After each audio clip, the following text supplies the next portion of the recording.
કહેવા માટે તેવું કહી શકાય કે મેયર કોર્પોરેશનના વડા કહેવાય.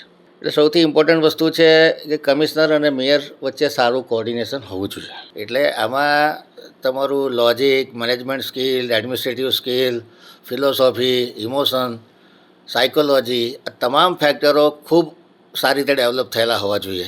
વડોદરા શહેરમાં સ્થાનિક સ્વરાજ્યની ચૂંટણી પૂર્ણ થયા બાદ ભાજપ કાર્યાલય નમો કમલમ ખાતે સેન્સ પ્રક્રિયા યોજાઈ હતી, જેમાં વડોદરા શહેરના મેયર, ડેપ્યુટી મેયર, ચેરમેન, પક્ષના નેતા, દંડક કોણ બનશે તેના માટે સેન્સ લેવામાં આવી હતી. આ સેન્સ પ્રક્રિયા બાદ હવે જ્યારે વડોદરા શહેરનું ભાવિ નક્કી થશે, એટલે કે વડોદરા શહેરના મેયર કોણ બનશે તેનો નિર્ણય આવશે.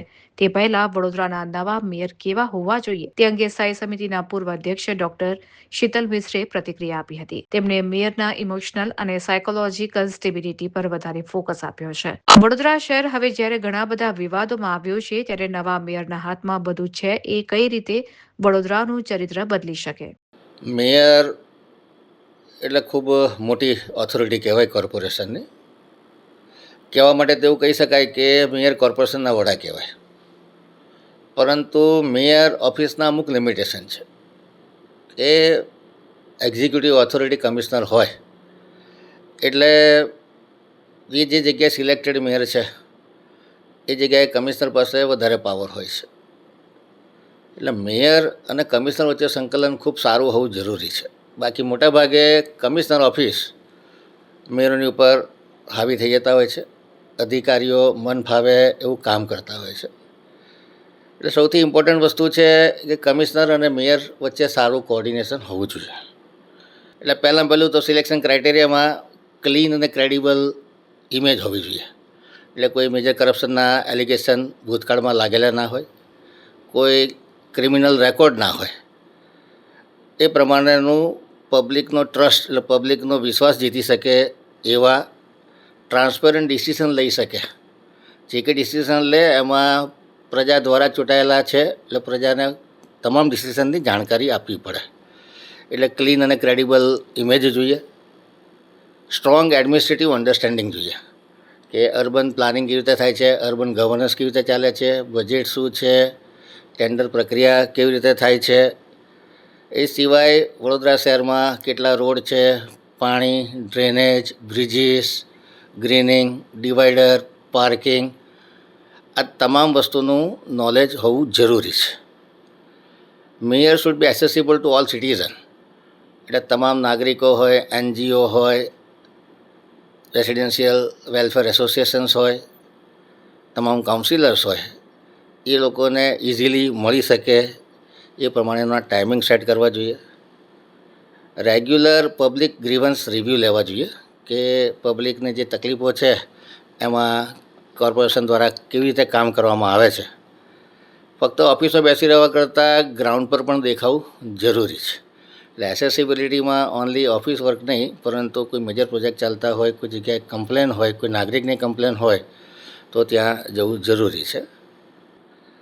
આવનારા 20 વર્ષમાં મારું વડોદરા કેવું હશે એ પ્રમાણેના વિઝનવાળા મેયર જોઈએ. ફર્મ અને બેલેન્સ પર્સનાલિટી જોઈએ. ઘણી વખત મલ્ટિપલ જગ્યાથી પ્રેશર આવતા હોય તે જગ્યાએ ફર્મ રહેવું પડે અને કોઈને ખરાબ ન લાગે એ રીતે બેલેન્સ પણ રહેવું પડે. ઇમોશનલી મેચ્યોર જોઈએ, કારણ કે અવારનવાર વિરોધ પક્ષ હોય કે મીડિયા હોય કે સોશિયલ એક્ટિવિસ્ટ હોય એના આરોપો આક્ષેપો લાગતા હોય એ ઘડીએ ડિસ્ટર્બ થયા વગર વડોદરા શહેરના હિતમાં શું છે, નાગરિકોના હિતમાં સારું શું છે એ વિચારી અને ક્રિટિસિઝમથી ગાઈડ નહીં થઈ અને પોતાના સ્વતંત્ર વિચારસરણીથી કામ કરે એવા મેયર હોવા જોઈએ. ડેવલપમેન્ટ ઓરિએન્ટેડ માઇન્ડસેટ જોઈએ કે ગમે તે વાદ વિવાદ થાય પરંતુ વડોદરા શહેરનું ડેવલપમેન્ટ કરવું છે. એટલે સૌથી મોટી વિટંબણા એ છે કે પાર્ટીનું મોવડી મંડળ મેયર મૂકી દે અને લોકલ લેવલ પર પોલિટિકલ એક્સેપ્ટેબિલિટી ના હોય તો જાહેરમાં એકબીજાના કપડાં ધોતા હોય એવું આપણે ઘણી વખત જોયું છે. એટલે પોલિટિકલ એક્સેપ્ટેબિલિટી હોવી ખૂબ જરૂરી છે. હાલમાં જે રીતની પરિસ્થિતિ છે એ નિર્ણયોને જોઈને લાગે છે કે નિર્ણયો કેન્દ્રીય થઈ ગયા છે રાધર દેન લોકલ લેવલના. તો નવા મેયર જે આવશે એના ઉપર શું કરી શકે છે કામ?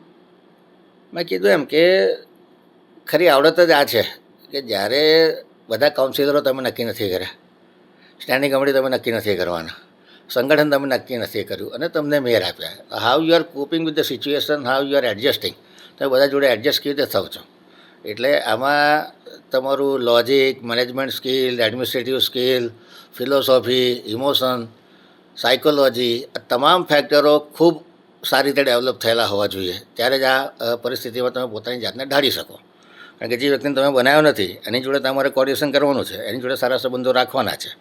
એટલે તમારે ખૂબ સારા નેચરના હોવું જોઈએ, ઇમોશનલી ખૂબ સ્ટેબલ હોવું પડે કે જેમાં બહારની કોઈ વસ્તુ તમને ડિસ્ટર્બ ના કરી જાય.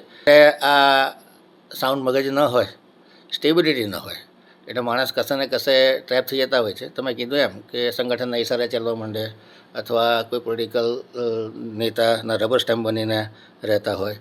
એટલે જે ઇફેક્ટિવ ગવર્નન્સ વડોદરાને જોઈએ, કારણ કે આમ પણ વડોદરા શહેર હવે ડેવલપમેન્ટ થવાની તૈયારીમાં છે. અમદાવાદ, સુરત કરતાં એનું ડેવલપમેન્ટ ઓછું છે એવો એક આરોપ છે.